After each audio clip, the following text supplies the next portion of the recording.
took offense. I took offense. Masabihin ng ibang tao, baka nakatanggap ng mana from heaven. Mas marami ba akong may bibigay kaysa bibigyan ng mga taong binanggit niya doon sa kanyang affidavit?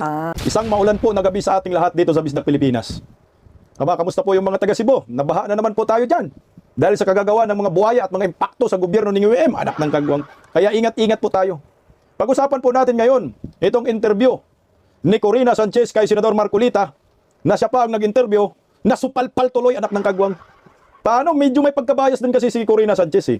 Alam naman natin si Corina Sanchez Rujas, ang asawa ng original na Marcupal at Maripal.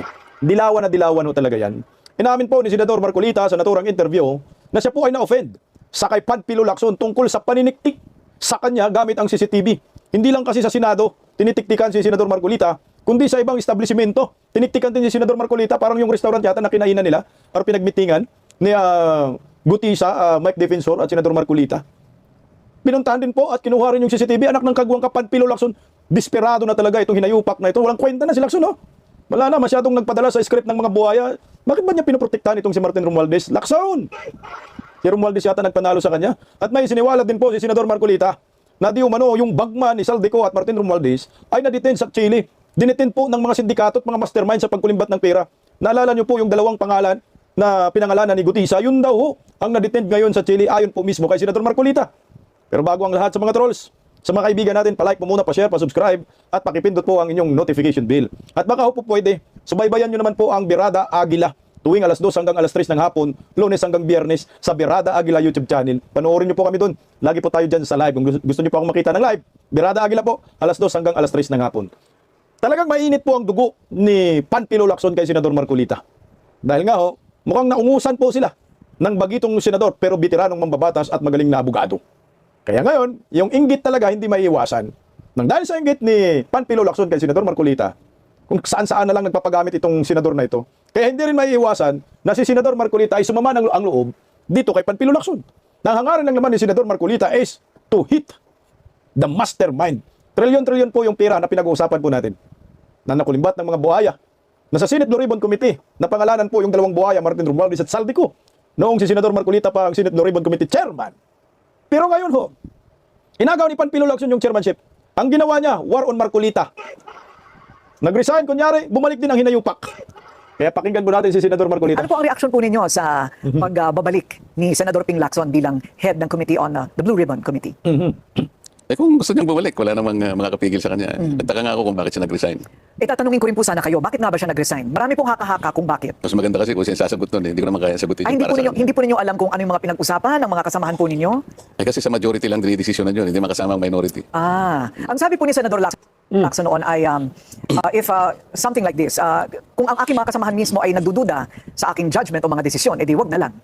May naramdaman po ba kayong ganon of lack of confidence in his leadership? Nagsimula siguro nung sabihin niyang almost all senators had insertions. Correct. So many of his colleagues in the majority perhaps were unsettled by that statement. I see, but Durog doon si Panfilo Lacson. Alam mo to si Corina Sanchez, halata talaga yung pagkadilawan niya. Ano ba ang dahilan kung bakit si Panfilo Lacson ay umalis sa Senate Blue Ribbon Committee?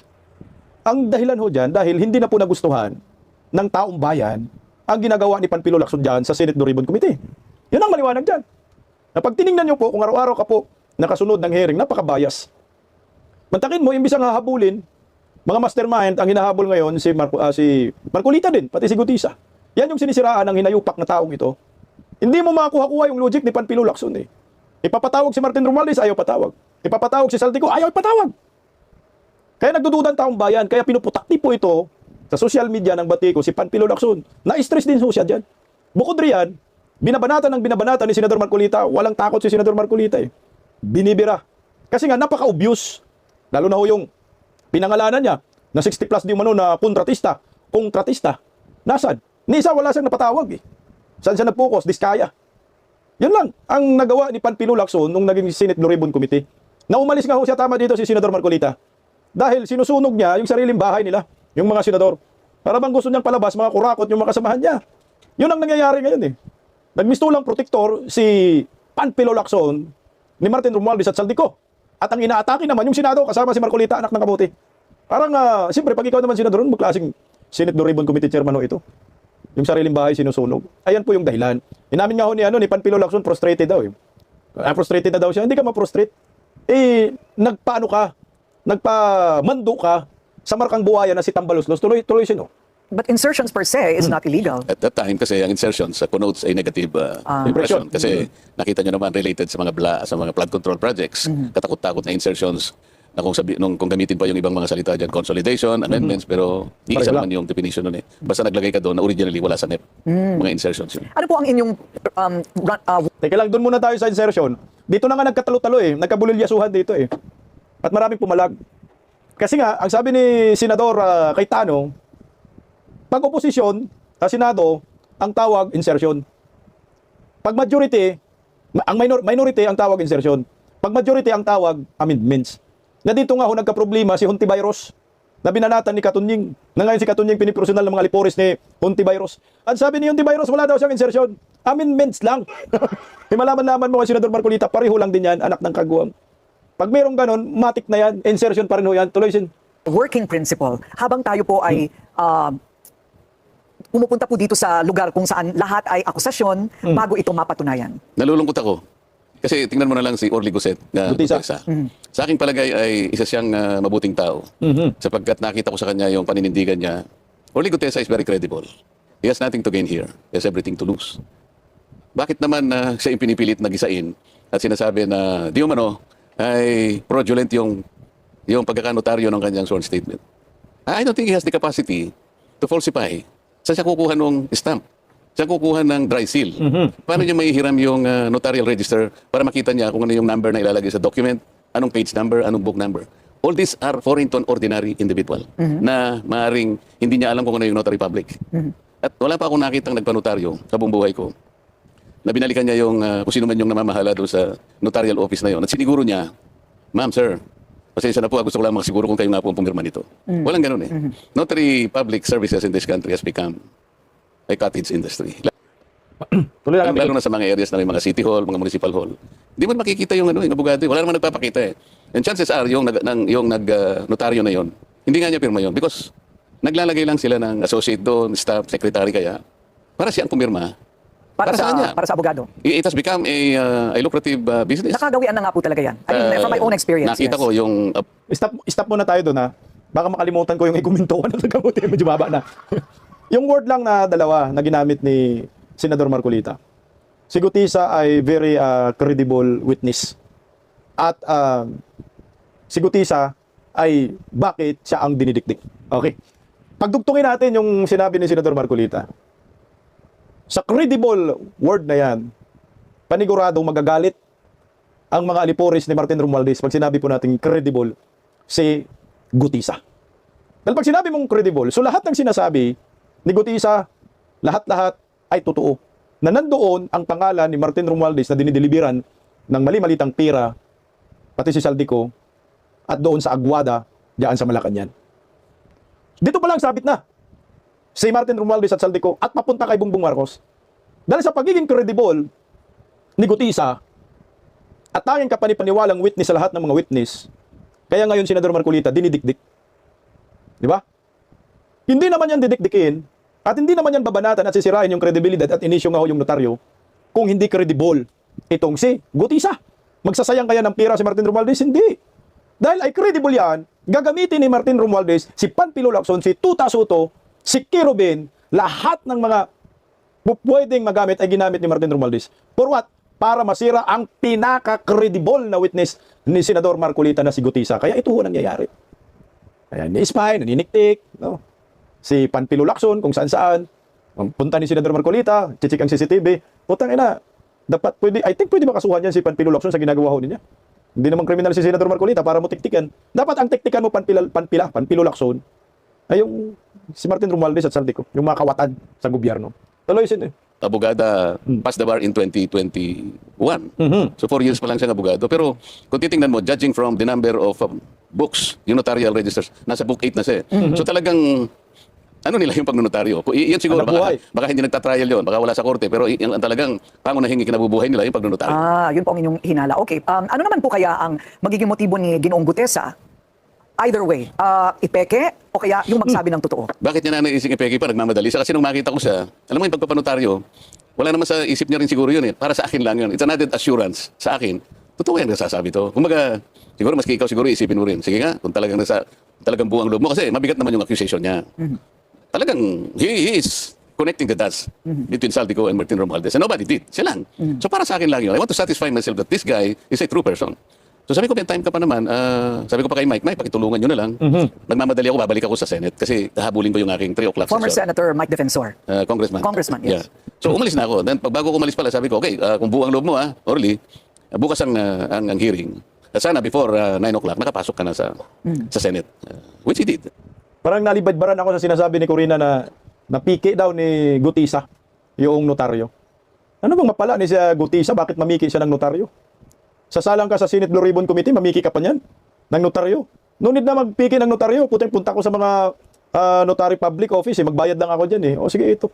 Siguro nagkataon doon lang sa opisina na yun dahil nga mas malapit sa Senado at ang pinag-uusapan nila ni Senador Marcolita na lugar, doon mismo nakapag-notaryo nitong si Gutisa. Pero putang na bakit mamimiki pa? No need na eh. Yung pinanunumpaan, enough na po yun. Tuloy natin, Sen. I think Senator Ping even monitored the CCTV.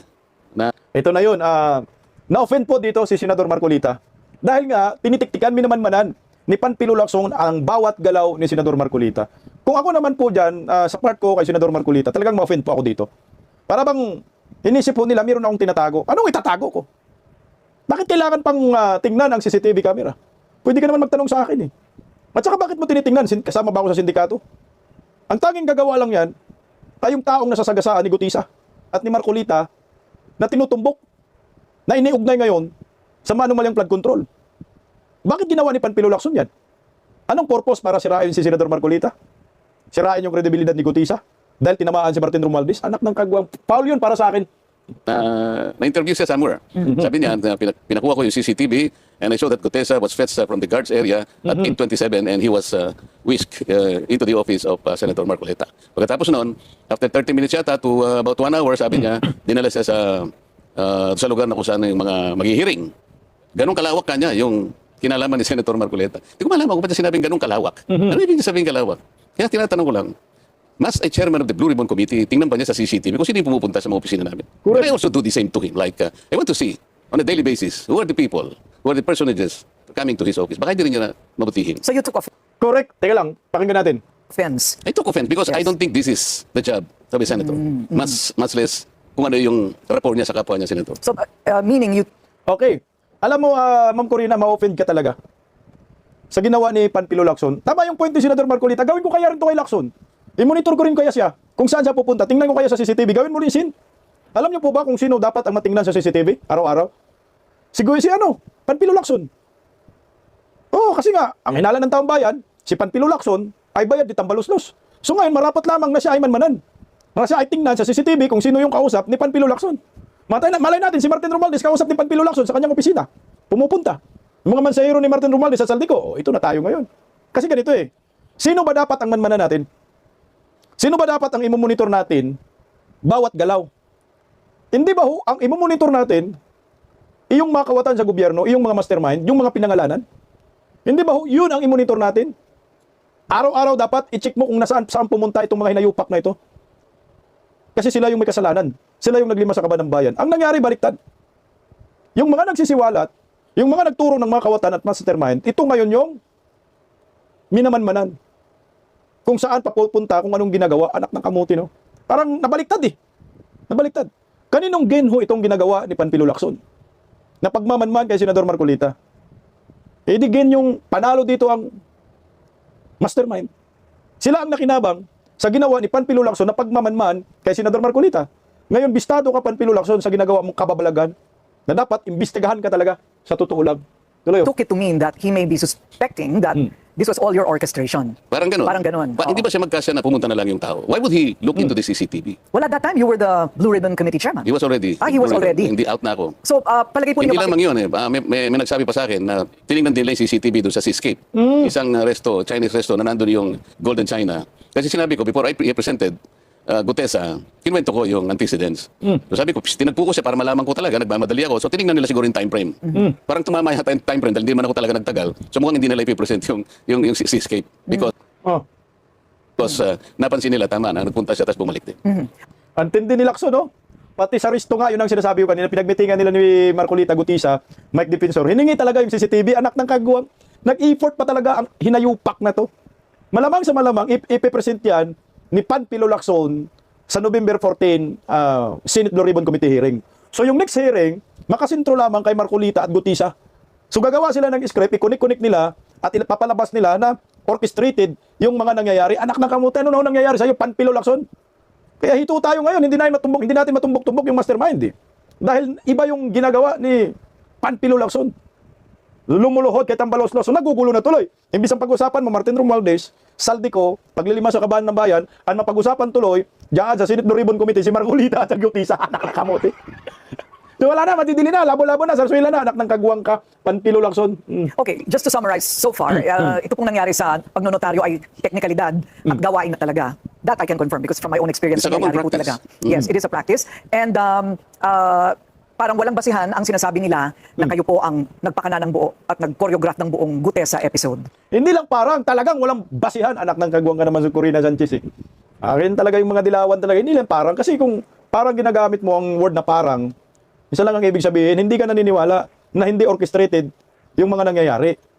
Ang gusto mong palabasin, orchestrated, anak ng kagwang Yung parang, walang kinalaman talaga si Senador Marcolita. Unang-una, no?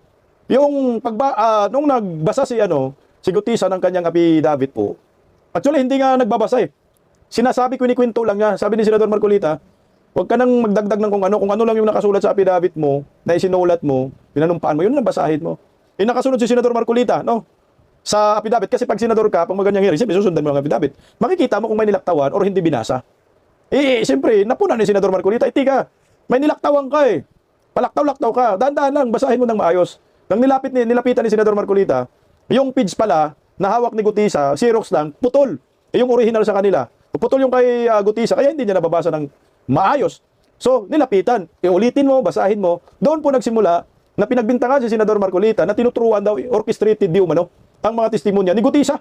Pambihira Yun nagumpisa pinapakalat ng mga bayaran ni Tambalos-Los. Tuloy Hindi lamang yun, dapat mag-umpisa doon sa anong motivation. Ikaw na rin ang nagsabi, anong motivation naman ni Gutesa? Nagmamadali, mag-iimbento siya ng estampad, Correct. ng notarial details ng abogada, nanghiram siya ng dry seal, pagkatapos nanghiram siya ng notarial register para makuha niya pati yung estampad ng lugar yung Manila. Address mismo. Gaganunin mo ganyan. Para, bakit niya gagawin yun? Pinakamadali para sa kanya, magbayad lang siya kung magkano yung Correct. sisingilin sa kanya, kung 200, kung 300, up to 500 pesos. I think that's the better and easier way to do this. Why would Gutesa chose to do this in a different way? What about money? Sasabihin ng ibang Teka lang dyan, sa pira na yan. Diyan nasupalpal si Corina Sanchez dyan. Sa pira-pira na yan. Alam niyo po kasi, simpleng logic lang. Nakapagpagawa na ba kayo ng stamp pad? Yung stamp. Marami dyan sa recto gumagawa ng stamp pad. Yung kulay, yung address na sabi, yung tinatatak na rin, asul ba yun? Tinatatak. Except sa dry shield Kung mandaya si Gutisa, ganun kabilis. Pinagawa niya. Yung stamp pad na yun, yung pang-stamp. Pagtatatak. Matagal po yun, ang paggawa ko nun, kahit ilang litra lang. Ilang word lang. Kahit pangalan mo lang, cellphone number. Ang tagal gawin yun hindi basta-basta makuha mo agad. Yung dry shield. Utang ina, paggawa ka niyan. Sinasadya yan, may schedule yan. Hindi ganun kadali. Yung magpagawa niyan, nandaya si Gutisa, hindi. Pag tinignan mo, pinalaki lang ni Panfilo Lacson. Tingnan mo, yan ang palaging ginagamit ni Lacson. Siya po yung unang nagpaputok niyan. Kasi nga, yung abogagang nasa BJMP nagtrabaho ngayon, sino yung hinayupak na yun? Na sabi niya hindi daw siya yung nagdotaryo at hindi niya pirma. Kasi alam niya sasabit siya doon. Ngayon ipatawag mo na lang siguro, Panfilo Lacson, yung staff ng opisina na yun, pati yung abogaga na yun, ipatawag mo. Kung gusto mo talagang palakihin yung sa notaryo, magbumirang yan sa inyo At ang kawawa dito yung staff ng abogaga. Dahil yun ang pwedeng kasuhan. Yun ang kasuhan mo ng forgery. Yung falsification of public documents. Yun ang kasuhan mo ng falsification. Yung staff ng abogaga. Hindi si Gutisa. Dahil si Gutisa, kliyente man yan, ang gusto lang naman magpanotaryo, pag nandiyan, pwede magpanotaryo, sige, So ngayon, magkano? Ganito, bayad, tatakan mo, dry seal. Listahan mo dan. Yun ang nangyayari. Ang script nga lang ng mga mastermind, nagamit itong si Lacson. Palakihin mo. Birahin mo. Tirahin mo ang kredibilidad ni Gutisa. Sabihin mo na hanggang kailan ang panluloko natin. Yan yung yung mga linyahan ng mga animal eh. Panluloko daw, nanluloko si Gutisa. Ano bang mapala ni Gutisa? Bakit siya manluloko? Ginamit ni Marcolita, ginamit na pang-orchestrated, hanggat sa nagpalabas sila ng mga fake news doon sa mga bayarang mga vlogger na di umano mag-recant si Gutisa at tinuruan ni Mike Defensor at Senador Marcolita si Gutisa para magsalita. At ngayon lumalabas na binayaran daw, patay tayo dyan. Ito kasi nga, gusto pong kalat ka rin talaga ng mga dilawan, pinklawan, mga supporters, si Tambaloslos, na mga bubunistang tanganista. Si Marcolita, gusto nilang ipalabas na binabayaran ni Marcolita si Gutisa para magsalita. Anak ng kagwang, bakit kailangan pa magbayad? Lahat naman ng mga witness si Saldico at Martin Romualdez na sinasabi na yan ang nagde-deliver, dinideliveran ng mali-malitang pera. Bayad. Kaya dito nasupalpal dito nasupalpal si Corina Sanchez. Pakinggan natin, Tao baka nakatanggap ng mana from heaven. Sino magbibigay? Mas marami ba akong may bibigay kaysa bibigyan ng mga taong binanggit niya doon sa kanyang affidavit? Not Mali-maleta. necessarily Mali-maleta. from you, Senator. Maaaring magaling sa iba. Oh. At, Maaari siguro pinag-iisipan nila baka nanggaling sa ano na lang ang may bibigay ng isang Rodante Marcoleta. Kung ikukumpara doon sa mga taong binanggit niya na mali-maleta na halos 3 araw sa isang linggo ang sinasabi niyang delivery. Sa palagay po ninyo, kayo po yung abogado rin. Ano po ang maaaring gamitin na corroborating circumstances or testimony dito po sa mga sinabi ni Ginoong Gutesa? Stop muna tayo doon, Corina, kasi ang mali mo rin dyan kasi Corina Sanchez, parang pinapalabas mo na si Senador Marcolita ay binabayaran si Gutisa. Kaya sabi ni Marcolita, ano naman yung pambayad ko dyan? Bakit pa ako magbayad? Anong merong pera sa akin? Ang may kakayahan magbayad, yung mga sindikato. Parang, kahit ako dyan, ma-open ako dyan sa tanong mo, Corina, kasi gusto mong palabasin na si Senador Marcolita ay binabayaran si Gutisa para lamang magsalita. Anak ng kagwang. Yan ay gawain ng sindikato, mastermind. Yan ang gawain ng mga dilawan. Pero kung mambyo naman siya, nasabi niya, not necessary daw coming from you. So, ibig sabihin, meron pa talaga siyang tinutukoy dito na parang lumalabas na may pinanser si Senador Marcolita para bayaran si Gutisa at gamitin ni Senador Marcolita si Gutisa para laban sa mga kay Tambaloslos at sa mga kay Saldico, mga buhaya. Anak ng kagwang, baka ituro nyo na naman. Duterte, anak ng kamuti talaga, no? Ang likot ng isip ng mga to. Ako tiningnan ko lang mukhang doon yung lalabas. Buti na lang, sinabi ni Senator Marcolita, anong pambayad ko dyan? Ano ba yung pera ko sa pera ng mga mastermind na yan? Kasi nga, ang may kakayanan magbayad, mastermind. Tuloy Na pag-deliver po niya ng mali-maletang pera doon sa construction site daw. Ang unang makapagpapatunan niyan, tawagin nila yung dalawang lalaki na Correct. binabanggit niya doon. Ang pangalan ay John Paul Estrada at saka Mark Tiksay. Okay, tama. Tawagan yung si John Paul at saka si Mark. Ito na. Isiniwalat po dito ni Senador Marcolita na yung dalawang pinangalanan ni Gutisa na bagman ng mga buwaya, Martin Romualdez, Tambaloslos, Saldico, ay nakadetend umano sa Chile. Sinong nagdetend? Sino may hawak? Nasa Chile si Martin Romualdez? Tsaka si Saldico? Tanong lang namin, nandun ba kayo? Putsang kawawa naman tong dalawang taong ito. Tuloy Sila daw ang nag-aabot, nag-handle pagka i-deliver na yung pera doon sa Valle Verde at bibilangin doon. Pagkatapos sa Valle Verde, dadalhin doon sa may horizon sa BGC. Sa Hayat yata yun. At from Hayat, ibababa nila yung dapat na ibabang mga maleta at dadalhin sa bahay ni Martin Romualdez. Doon na sa Yung Forbes. dalawang lalaki, bakit wala mang mag-isip sa kanila na tawagin yung dalawa? Bakit ang pinipilit ni Gisahin si Gutesa? Ang balita ngayon, iniipit na rin yung dalawa. Nasaan nga po ba itong dalawa Itinago ito? raw yung dalawa. Ang balita, itong dalawang, hindi ko alam kung yung Mark Tiksay kung nasaan, pero yung John Paul Estrada, nandun daw sa Chile at binabantayan. Saan po? Chile. Chile. Yan ang huling balita. Chile, why? We have no extradition treaty with Chile? Siguro, bukod sa malayong-malayo, baka wala tayong extradition treaty. Oh. So yung isa lang, no? Yung isa, yung nakadetend. So may isa pang hindi na-detend. Sa Chile. Animal man! Antindi talaga ni Martin Romualdez at Saldico. Grabe, gagawin talaga ang lahat-lahat para hindi mabubulilyaso ang mga hinayupak. Kaya yan ni Martin? Kaya ni Saldico yan? Kung walang pinakapanginoon sila? Tanong mo, kay Bubuim. Puta, dinitin daw So yung isa hindi pa na-detend. Puta, naasan yung isa? Yung isa kaya yun ba yung lumapit kay Senator Bato na sabi, anuhin mo ako, Sin, i-secure mo lang yung kaligtasan ko. Itong isa sa Chile na daw, nakadetend Putang kawawa. Ito yung sindikato talaga, legit. Lahat ng mga napangalanan ni Gutisa malamang nakadetend na ngayon. Yung 90, naku, mag-ingat po kayo, baka madetend din kayo.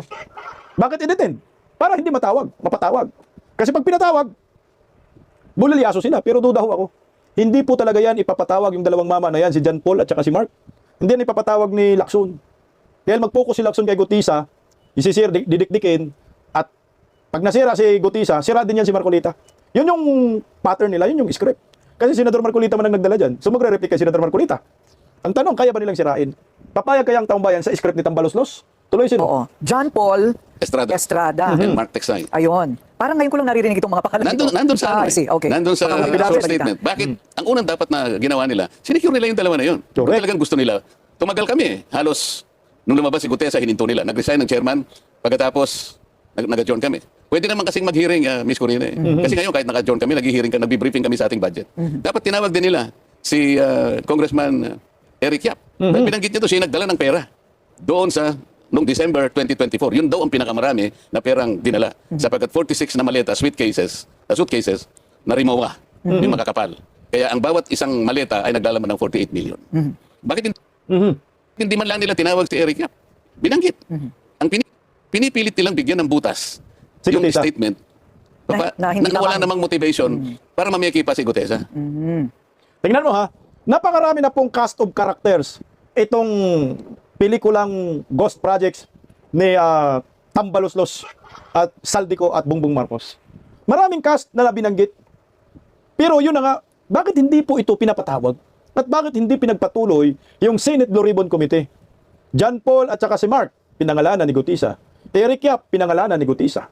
Tambaloslos, Saldico, pinangalanan ni Gutisa.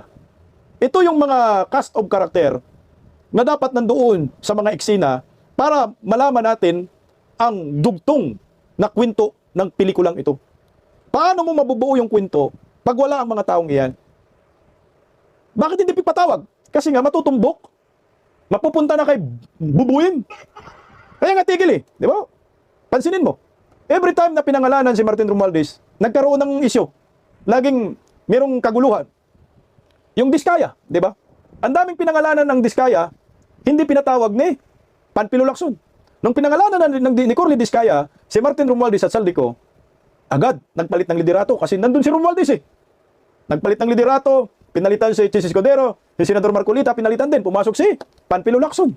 Kasi nabanggit yung pangalan ni Martin Romualdez. Nung nabanggit na naman ang pangalan ni Martin Romualdez at Saldico, nabanggit ni Gutisa, ano pong nangyayari? Tinigil ang Senate hearing. Tinigil ang Blue Ribbon Committee hearing. Siniraan si Gutisa. Binira si Marcolita. Kasi nabanggit ang pangalan ni Martin Romualdez. Dahil hindi ho po pwede madamay si Martin Romualdez sa lahat ng katarantaduhan ngayon sa flood control. Dahil pag nadamay na ito, pag nandyan na lahat, damay naman talaga yan. Pag makaladkad na ng tuluyan ba, tangina yan naman, kaladkad naman talaga. Kaladkad din, matik, itong si Bongbong Marcos. Kaya, protect Martin Romualdez ang mga hinayupak. Huwag tayo pumayag dyan, Sen. Birahin mo ng birahin. Tuloy sino?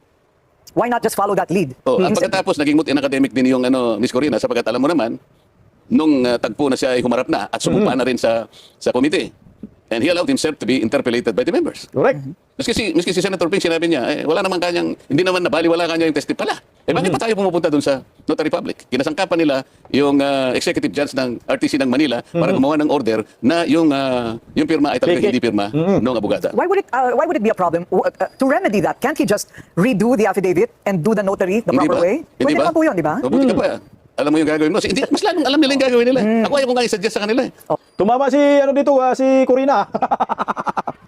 Alam mo, nakabawi, bumawi, no? Tama. Bakit? Kung may diferensya yung affidavit sa notaryo, sige nga, panotaryo ulit tayo. Saan ba? Gusto mo si Panfilo Lacson ang magnotaryo eh. Gusto mo si Tambaloslos kasi nga bugaguman siya. O ito, panotaryo tayo. Yan lang naman pala problema nun ninyo eh. O sige, punta tayo sa notaryo na totoo. Doon ako manumpa muli. Pero noonid na nga eh. Kasi nga, nakapagpanumpa na Senate Blue Ribbon Committee. Matik na yun. Nandun na yung kanilang pinapanumpaang salaysay. Mas mabigat na po yun sa Senate Blue Ribbon Committee. Kaso pinapalaki yung notaryo para masira lang ang kredibilidad. Putangin na, kahit hindi abogado, alam na, may problema pala yung notaryo. Sige, palitan natin, panotaryo tayo doon. No? Anong? Tapos ang problema ng mga tanga. Tuloy sino? Okay. Kasi dapat naisip nila yun. Any ordinary human being could have thought of that. Correct. Well, I'm very ordinary and I thought of it. So, I Hindi, guess, special ka naman. Hindi po. Ako po nakikiangkas lang po ako sa inyong brainwaves. Okay, so Special child. Okay, tuloy oh. the other question would be, nasaan si Gutesa ngayon? Where is he? Come out wherever you are. Sabi nga nila, well, is he in hiding? Is he hostage? Sana Wala alam pong ko. nakakarinig. Sana alam ko kasi nung huli ko siyang makita pagkatapos ng hearing, inayawan niya yung Witness Protection Program. Nagbagong isip niya. Sabi niya, wag na po. Sabi niya, ganun. I can take care of myself. And then I said, paano yung Senate Protective Custody na gusto ring ibigay para sa'yo? Wag na po kanya para hindi na po kayo maabala dito sa Senate. Kaya ko naman po, may tropa naman po ako, sabi niya. Yun ang salita niya. So he has refused witness protection, but he Yes. stands by everything in that affidavit. Yun ang alam ko sapagkat Papanindigan pa rin niya. yun ang sinabi niya bago siya umalis. Mhm. Okay, so hindi po ninyo alam. Tika muna po, paninindigan pa rin niya. Bakit napunta dun sa word na papaninindigan pa rin niya? Kasi nga, merong nagpapakalat sa social media na di umano, itong si Gutisa ay mag-recant. Na tinablang nga ho yan ng ibang mga retired Marines. Anong mag-recant? Dahil gusto nilang palabasin na si Marcolita at si Defensor Mike ang nagturo kay Gutisa. Kaya napunta dyan sa tanong na yan, panindigan pa rin niya. Sabi nga ho ng mga kabaro ni Gutisa putsang ina, may bayag yan. Hindi yan babaguhin lahat. Kilala namin ang mga Marines. May paninindigan at prinsipyo yan. Yung sabi na mag-recant, wala, ganun. Lalabas at lalabas yan si Gutisa. Yan ang masaklap na yun kasi nga, nagamit pa yung Philippine Navy, si Kirobin, para mawasak lamang si Gutisa. Yan ang nakakalungkot yan. Pero ang bottom line naman ho natin dito, ay gusto lang natin malaman ang katotohanan kung sino yung kawatan. Hindi man kasalanan ni Gutisa ang lahat ng ito. Para matuon lahat ang atensyon natin kay Gutisa. Ang may kasalanan dito, si Bongbong Marcos, Martin Romualdez, Saldico, ito dapat Lacson, ang hahanapan mo ng link sa kung anong nangyayari sa kaban ng bayan na nalipastangan na trilyon-trilyon. Ito ho yun Ba't napupunta sa Gutisa? Marcolita. Dapat nga si Marcolita, Gutisa, Lacson, magkakampi dapat sila. Pero ang problema, yung isang bugok na ito, si Lacson, obsis kay Marcolita, ayaw niya magpatalo. Ayaw niya malamangan, ayaw niya mangusan. Wala po kayong magawa, Lacson. Mas magaling si Senador Marcolita. Mag-ano na lang siguro, mag-collabs. Mag-collabs na lang ba? No. Para matukoy talaga natin si Martin Romualdez, iyon ang angangarin nila. Hindi matukoy si Martin Romualdez, dahil pag natukoy, patay si Bangag dito. Tuloy po sino? Alam, pinaghahanap ba siya ng tao? I mean, in law, pwede po ba siyang hanapin at pilitin na umappear sa Senado? Hindi, ang aking kasi pinagdududahan dyan, bakit kasi kung ano-ano nga yung ipinatong ng mga akusasyon sa kanya, na namekis yan ng baka ako yung kahit paano naiinis yung tao, ako na nga kanya ang gumagawa ng mabuti, ako na nga nagpresenta para makatulong sa ating pamahalaan, hanapin ang mastermind kung sino yung totoo. Ako pa pala ang gigisain nito. Para bang nagturo lang ako kung sino yung nagnanakaw ng kalabaw sa barangay, imbes na puntahan yung aking itinuturo, na alam ko naman yun ang magnanakaw, ako ngayon ang binalikan. So, maring nadi-discourage. Pagkatapos, meron pang nagsasabi na pinipressure siya na palitan ang kanyang testimony, mag-recant siya, alalahanin mo ikaw yung pamilya mo. So, ganun. Baka nga, hindi naman imposible na maaaring people are working on him para lamang mag-iba siya ng statement. Bago lumabas o kaya ay wag na lang magpakita. Pero siya po ay isa sa mga iimbitahan daw sa resumption ng Blue Ribbon Committee hearings. Ano po sa palagay ninyo? Magpapakita ba siya o hindi? Malagay ko kung nandito naman yun kasi naniniwala ako sa kanya na sabi niya para po sa bayan kaya ako ginagawa ito. Sana po wag magpagamit si Gutisa. Wag kang Gutisa, wag kang magpadala sa pira. Kasi ang sindikato, lahat gawin yan. Una yan, dadalhin ka muna sa santong dasalan. Upiran ka, kung ano-ano, mag-recant ka. Pag hindi ka pumayag, dadalhin ka sa santong paspasan. Pagbantaan ka, nagurgurin, ganun ang mangyayari dyan. Kasi nga, ang kalaban sindikato. Na sana lakasan pa ang loob ni Gutisa. Kahit sino ba naman, na ikaw gusto mo lang makatulong sa investigasyon, magsalita ka ng totoo. Tapos, ikaw pa ngayon ang lumalabas na may kasalanan, pinaghanap ka. Ang lumalabas, ikaw may kaso, tatakutin ka, kasuhan. Lumalabas na wanted ka. Utang ina, kahit ako, ano bang nangyayari dito sa gobyernong ito? Imbis nga ako ay protektahan at pangalagaan. Bakit lumalabas patuloy na ako ang may kasalanan? Gusto ko lang tumulong, gusto ko lang yung ituro yung kawatan. Ang pangalan, Tambaloslos at Bubuim. Sila naglimas ng kaban ng bayan, tapos kasalanan ko na ang lahat. Anak ng kamuti. Ito yung sinasabi na galawang mafia. Tuloy, Senador Marcolita. Do you have any idea kung sino po itong sinasabi ni Senador Ping na isang surprise and very important witness na darating po? Sana tanungin mo na lang si Senator Ping. Walang may alam. Kasi nung ako ang magpakita sa kanya ng, sabi niya, dapat lang kanya mayroong courtesy. Parang ako pang nawalan ng courtesy nung ipresenta ko si Orly Gutesa, samantalang sinabi ko naman na sirkumstansya. Kahapon ko lang ako nakita itong taong ito, hindi rin ako naniniwala na baka hindi rin buo ang loob niya. Kaya hindi ko naman nasabi sa inyo. Maski ako ay umaasa rin na talagang babalik siya rito, kagaya ng ipinangako niya. So hindi ko sinabi. Ngayon nakita kong bumalik, at saka ako ngayon siya ini-introduce sa inyo. Right. So sinabi niya sa akin, wala raw akong courtesy. Samantalang ngayon, ayun. Sinasabi niya sa buong mundo na meron siyang surprise. So kung talagang may courtesy siya, sabihin niya na kung sino. Correct. Para hindi naman siguro nag-iisip yung mga kagaya namin. Sapagkat member rin naman kami ng Blue Ribbon Committee. Right. Di ba? So dahil po Stop muna tayo doon. Sino ang surprise witness ni Panpilo Lacson? Tingnan mo. Utangin na talaga, halatang inggit itong si Panpilo Lacson, obsis na obsis. Merong surprise witness si Senador Marcolita, si Gutisa. Gaganti rin siya ng surprise witness. Kung hanga, crab mentality, masyadong inggitero. Utangin. Hindi naman sinadya ni Senador Marcolita na may surprise witness siya. Nagkataon lang yung taong may bayag. Pumunta talaga siya. Yung sinabi ni Marcolita na Gutisa bukas, kung gusto mo, pumunta ka. Kung talagang matapang ka, seryoso ka. Pumunta ka. Hindi naman alam talagang pupunta. Sabi ni Senador Marcolita, kung pupunta siya, okay. Kung wala, okay rin. Kaya nagiging surprise witness. Ito si Lacson, may pautot na naman siya na may surprise witness. Sino ang surprise witness ni Lacson? Hulaan nyo. Paki-comment sa comment section kung sino yung surprise witness. Ang sa akin, si Tambaluslos. Tapos ituro si Inday Sara. Anak na kamot. Si Duterte ang flood control, si Duterte, yung may flood control, gano'n na ni Tambaluslos, anak ka ng kagawang Kapanpilo Lacson. Wala yun. Po sa baka mahirap po kayong mahagilap ulit. So isa-isahin ko na po yung iba't ibang mga tanong ano po sa nalalabi nating oras. Ito na. Kaya ko sasagutin ko. Opo. I actually offered Senator Marcoleta that we have a preliminary discussion about Teka lang, sabi niya mahirap daw mahagilap si Senador Marcolita. Nung mahirap, ikaw naman Corina, masyado kang may pasubra ka talaga eh. Madali lang agilapin yan, basta ayusin mo lang. Yung pakay mo, hindi yung sirain mo yung tao. Yung pag-usapan yung katotohanan, why not coconut na interview mo nga eh. questions and you said it's not necessary. So here we go. Itong November 30 po, ito po ba'y matutuloy? May mga naririnig-rinig kami na, uy baka hindi daw matuloy, parang atras muna. Wala akong alam sa November 30. Wala po kayo, hindi po kayo, you don't participate in the November 30, wala akong. for November 30, I see. Okay. Ang tangingot ka naman na Corina Sanchez. Alam mo naman yung November 30, yan ay rally ng mga kaliwang grupo, Pinklawan Dilawan. Hindi naman, galit yun sa mga kaliwang grupo yung si Senador Marcolita, anak ng kamuti ka talaga. Tinanong mo si Senador Marcolita tungkol sa November 30? Tanungin mo na lang sana kung ang Iglesia ni Cristo may niluluto bang rally, mas makakuha pa tayo doon ng magandang impormasyon. Pero November 30, connect mo si Senador Marcolita nung ka. Hindi yan sasama dyan. Oh. Okay. Ito pong mga diskaya, do you still believe that they should be state witness? Bakit po sila umatras? Hindi sila umatras eh. Ayaw Tinanggihan. sila tanggapin, di ba? Correct. Oh. Kasi tingnan mo ako rin, nilatag ko naman yun eh. Itong ganito ka kung kalaking pandarambong sa kaban ng bayan, hindi ganun kadaling ma-identify mo, matukoy mo ang mga masterminds. Ang makikita mo dyan, pag wala kang nakuha ka ako sa magitan ng witness protection, kasi kaya lang naman ipopload mo yung witness protection para magsabi siya talaga eh. Lalong-lalo na sila, may kinalaman sila sa pagkakagawa nitong mga maanumalyang flood control na ito. So gagamitin natin yung batas para sa kanila, which is the witness protection program. Ngayon, under Section 10, sapagkat sila kasama nga rito, they could qualify as state witness sapagkat yung mga requirements, maaaring tumama sila. Ngayon, kung halimbawa naman, hindi sila mag-qualify, wala tayong magagawa. But the process, kailangan masunod. So, nagsabi naman sila na, sige po, kanya, gusto namin magpailalim sa witness protection program because I floated that idea. Nahihirapan kasi ako na makakuha ng talagang magsasabi ng totoo.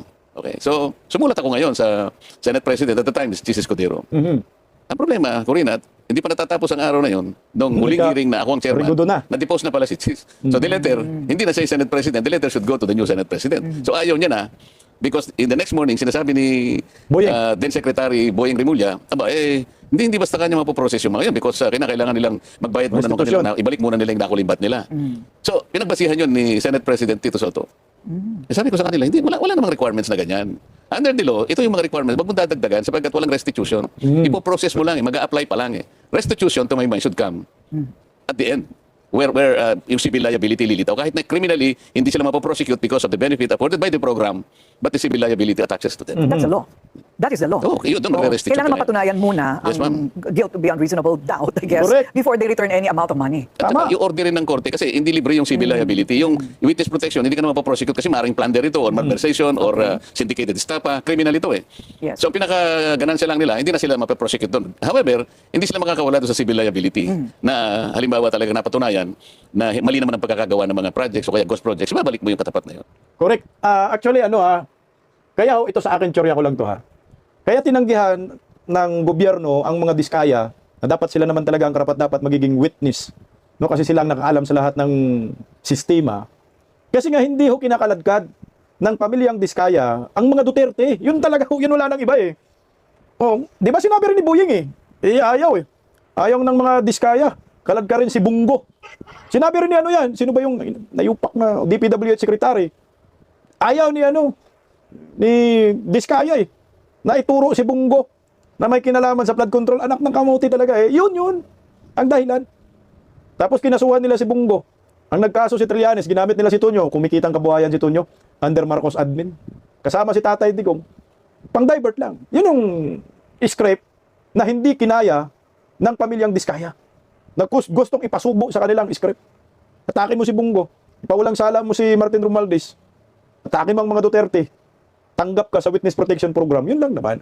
Kasi nga, wala namang reason talaga na tanggihan mo itong pamilyang Diskaya dahil sila po yung pinaka-main cast dito na magtuturo kung sino yung mastermind na pinangalanan na po nila doon sa Senate Blue Ribbon Committee sa panahon ni Senador Marcolita na si Martin Romualdez Aldico nangungubra ng 25 to 30% na kickbacks sa kanilang opisina. May mga kongresistang pinapapunta doon para magkubra. Yun din yun, mga kongresista na yun. Hindi pinapatawag ni Panfilo Lacson. Yan ang maliwanag dyan. So ngayon, yung huli si Gutisa, nahirapan na sila kay Gutisa. So ang bumibira ngayon kay Gutisa, si Panpilo Lacson. Ang problema, malakas yung kapit ni Gutisa eh. Malakas yung kapit sa Diyos. Na lahat ng mga political vlogger, ng mga DD, suportado si Gutisa. At pasalamat din dahil meron ding Marcolita na hindi iniwan si Gutisa at sinasamahan hanggang dulo na kahit siraan pa ng siraan, tiniktikan na nga si Senador Marcolita ni Lacson, banat pa rin para sa bayan.